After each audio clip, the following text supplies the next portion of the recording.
Formiguinha corta folhas e carrega, quando uma deixa, a outra leva.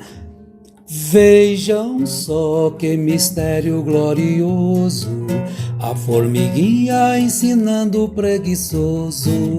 Deus não quer preguiçoso em sua obra, porque senão o tempo sobra. Bom dia, amados e preciosos irmãos, que a graça do Senhor seja com cada um de vós. Começamos cantando hoje e queremos falar um pouquinho sobre esta virtude gloriosa, ser trabalhador, amar o trabalho. E como é muito conhecida essa escritura, a gente fala muito com as crianças a respeito disso, né? Mas esquecemos dos adultos, né?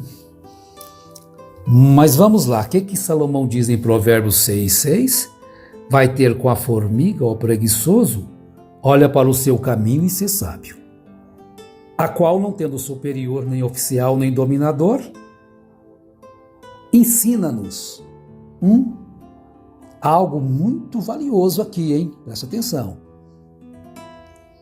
Não tendo superior, nem oficial, nem dominador, prepara no verão seu pão, na cega junto o seu mantimento. Me lembro aí de um provérbio, um ditozinho que a minha mãe sempre dizia: você deve guardar o que comer, não o que fazer. Estão vendo? Os povos antigos, né, os mais velhos, e que nasceram no início do século XX, passaram muitas boas coisas e devem ser observadas. Eu gosto de citar alguns por aqui. E também Eclesiastes 5, no verso 12, nós vamos ler: doce é o sono do trabalhador, quer coma pouco, quer muito. Parte A do versículo. Doce é o sono do trabalhador, quer coma pouco, quer muito. Mas a fartura do rico não deixa dormir. A parte B diz assim. Mas vamos tomar somente a parte A do versículo. Bem, primeiramente nós queremos falar sobre ser trabalhador. E depois o trabalho dentro da obra de Deus um pouquinho. Vamos lá. Paulo era um homem que trabalhava com as suas próprias mãos, se sustentava. Ele diz isto, que ele se sustentava quando ele trabalhava, para manter-se no ministério. Primeira carta aos Tessalonicenses, capítulo 2, ele diz assim, no verso 9: porque bem vos lembrais, irmãos, do nosso trabalho e fadiga, pois trabalhando noite e dia, para não sermos pesados a nenhum de vós, vos pregamos o evangelho de Deus. Vós e Deus sois testemunhas de quão santa e justa e irrepreensivelmente nos ouvemos para convosco os que crestes. Tudo bem, Paulo exercia o seu trabalho, possivelmente ele tinha recursos de se sustentar no ministério, então ele não recebia. É verdade isto. Agora vamos ao capítulo 4, no verso 11. Ele diz: e procureis viver quietos e tratar dos vossos próprios negócios e trabalhar com as vossas próprias mãos, como já vos temos mandado, para que andeis honestamente para os que estão de fora e não necessiteis de coisa alguma. Então a Bíblia é repleta de conselhos para que nós não sejamos preguiçosos, mas que nós procuremos trabalhar para ajudar o nosso próximo e não ser egoísta. Às vezes a pessoa trabalha, ganha e depois tranca, ajuda ao necessitado. Então você obedece por um lado e peca pelo outro, né? Agora vamos também na segunda carta aos Tessalonicenses, começando aqui, verso 7.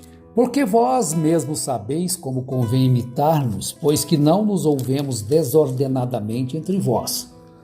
Quer dizer, a pessoa que não gosta de trabalhar, ele é desordenado. Salvo, porém, alguns casos, ou muitos casos, da enfermidade, que às vezes a pessoa está doente, anêmico, fraco, e às vezes com um pouquinho de tratamento ele obtém ânimo para trabalhar.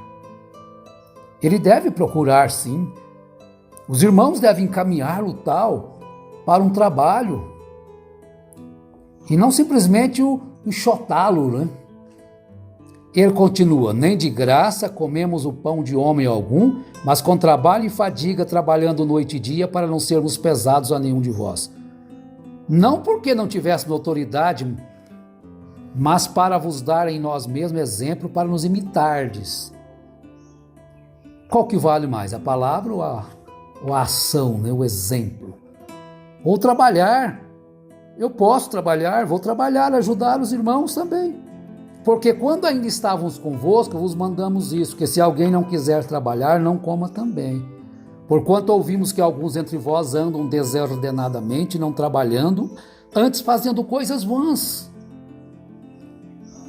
A esses tais, porém, mandamos e exortamos por nosso Senhor Jesus Cristo, que trabalhando com sossego como seu próprio pão.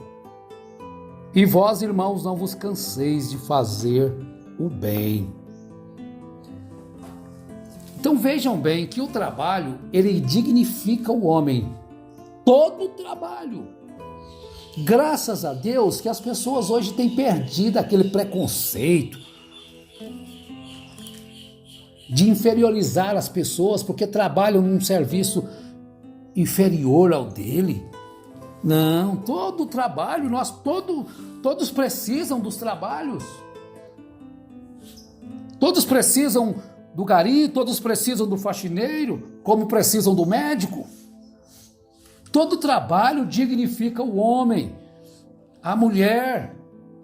Todos precisam daquela senhora para cuidar da casa, limpar, daquela moça, seja quem for, para cuidar. Todos precisam do engenheiro na construção, mas precisa do servente. Então todos devem ser valorizados, respeitados, amados. O que se não pode ter, segundo as Escrituras, é deixar de trabalhar.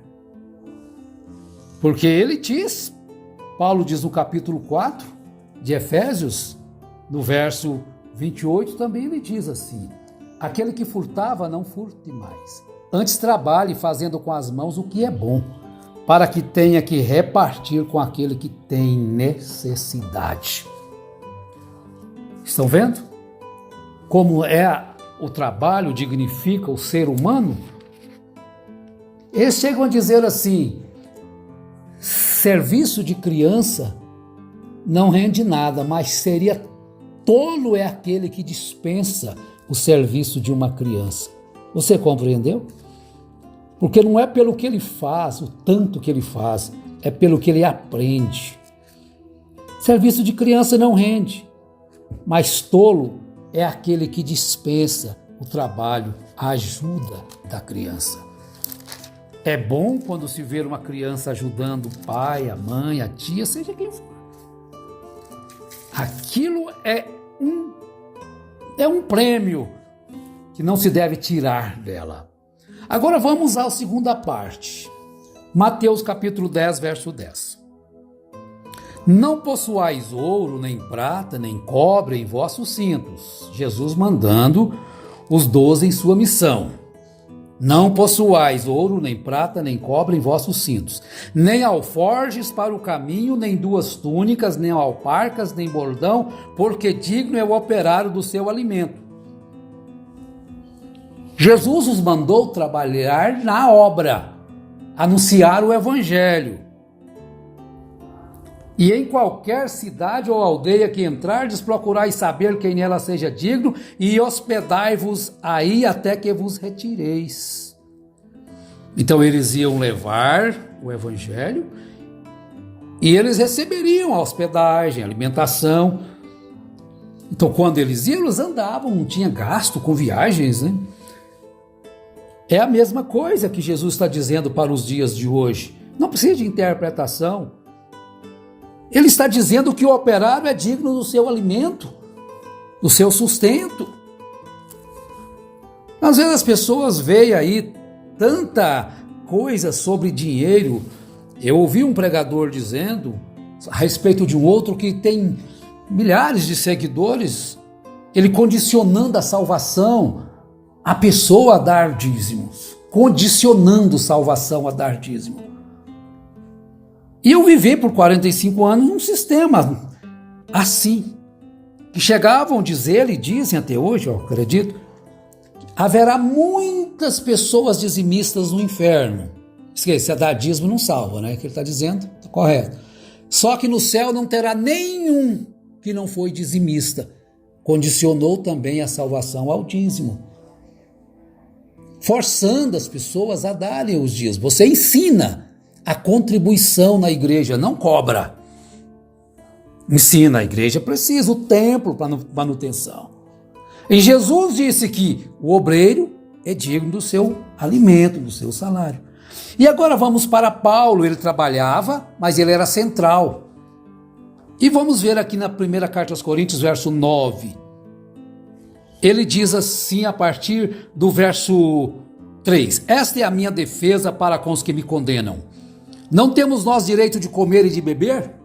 Não temos nós direito de levar conosco uma mulher e irmã, como também os demais apóstolos e os irmãos do Senhor e Cefas?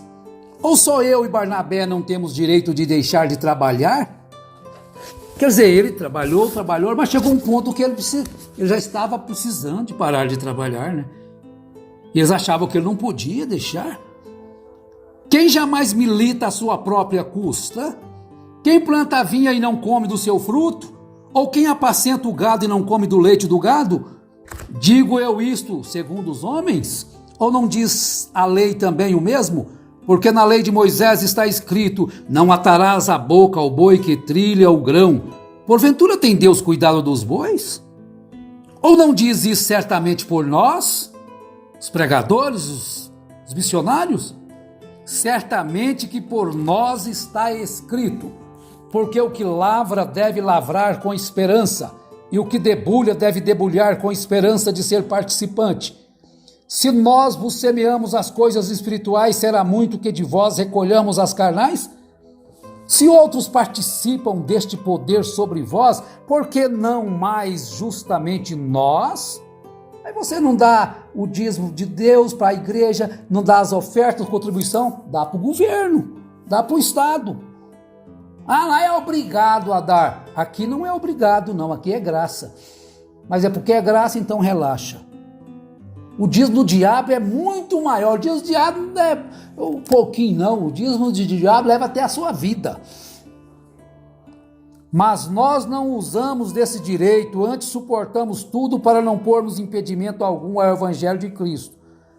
Deixa eu falar um pouquinho aqui, que as pessoas falam dízimo. Dízimo é no Velho Testamento. Dízimo hoje é dinheiro, gente. Então dinheiro, a gente fala dízimo pelo costume, dízimo é dinheiro. 10, então você quer dar coisa de comer? Então você tem 10 vacas, você dá uma vaca. Pronto. Agora, não é cobrança, eu estou apenas comentando isso aqui. Agora vejam bem, não sabeis vós que os que administram o que é sagrado comem do que é do templo, e o que dele contínuo estão juntos ao altar participam do altar? Assim ordenou também o Senhor aos que anunciam o evangelho, que vivam do evangelho. Mas Paulo trabalhava, sustentava, sim, mas ele era central, ele tinha sua condição de se autossustentar, ele tinha seu meio. E sem pensar que hoje, agora, é uma aberração os evangélicos o que fazem com dinheiro? Isso é errado, claro. Mas porque alguém faz o errado, você vai deixar de fazer o certo? Faça o certo. Para isso você tem o direito de conhecer o que é feito do dinheiro que você emprega na sua congregação. Para isso você tem o direito. Se você julga a administração desonesta, pegue as provas e põe diante da congregação. Não faça como muitos. Ouve uma parte só e não ouve a outra parte, porque aí foi parcialidade. E a parcialidade é totalmente anti-escriturística, porque Deus não é parcial, Ele é imparcial. Então, se você ouve só um lado, você tem que ouvir também o outro, porque senão você vai se tornar um homem, uma mulher injusta. Então, observe bem o que as pessoas estão fazendo. Eu já vi muitas coisas erradas com dinheiro. Uns ficando milionários e outros pobres. Então faça como a igreja primitiva. Cada um vende o que tem, todo mundo, e cada um pega partes iguais. Lá foi assim. Aí você vai, mas isso aí não é democracia. Bom, mas lá foi feito assim. E por que essa tanta confusão com dinheiro? Agora preste atenção, se você fizer algo para a igreja, para os outros, sem amor, sem esperar receber de volta, você não vai receber recompensa nenhuma de Deus por aquilo. Você pode receber dos homens, mas de Deus não. Tudo que você fizer, faça por amor, com alegria, e cada um contribua conforme as suas posses, com alegria, porque senão é melhor que você não faça. Então termino aqui esta outra participação minha a respeito dessa questão financeira. Lembrando que todo templo precisa da manutenção dos seus fiéis. E se faça com alegria e você será abençoado, mas segundo as suas posses, conforme diz Paulo. E seja trabalhador. Então são dois assuntos referentes a essa questão de estar ordenado, trabalhar para ganhar e ajudar o próximo. Que Deus te abençoe e te ajude, em nome de Jesus Cristo. Amém.